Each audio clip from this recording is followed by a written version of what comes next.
প্রত্যেক বছরের মতন এবছরেও চলে গিয়েছিলাম দশমা বিদ্যা মন্দিরে পুজো দিতে। দশমা বিদ্যা মন্দিরে মায়ের 10টা রূপ, আর সেই 10টা রূপের পুজো হয় 10 দিন ধরে কালী পুজোর সময়। আর আমরা তারই মধ্যে একটা দিন বগলা মায়ের পুজো, এই যে হলুদ রঙের সব কিছু পরে থাকেন বগলা মা, তো এই পুজোটাতে আমরা দিতে যাই, এই দিনের পুজোটাতে। আর যেহেতু মাসির বাড়ি ওই মন্দিরের একদম পাশেই, ওই ক্লাবের মেম্বার আমার দাদাভাই, তো তাই জন্য মাসিও আসে। আর পুজো দিতে গেলে যেটা হয়, একটু ওই চেনা জানা সবার সঙ্গে দেখা হয়, মন্দির প্রাঙ্গণে একটু বসে গল্প আড্ডা, শুধু তো পুজো দেওয়া নয়, পুজোর পরে একটু খুব সুন্দর করে টাইম স্পেন্ড করা। আর দিনটা শেষ হলেও মায়ের দারুণ ভোগ দিয়ে ভোগটা খেলাম।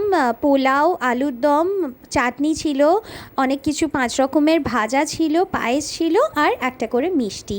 এই দশমা বিদ্যা মায়ের 10টা রূপের আলাদা আলাদা করে খুব ভালো করে শর্টস একটা অলরেডি আমার চ্যানেলে আপলোড আছে, রিলেটেড ভিডিও সেকশনে দিয়ে দিলাম।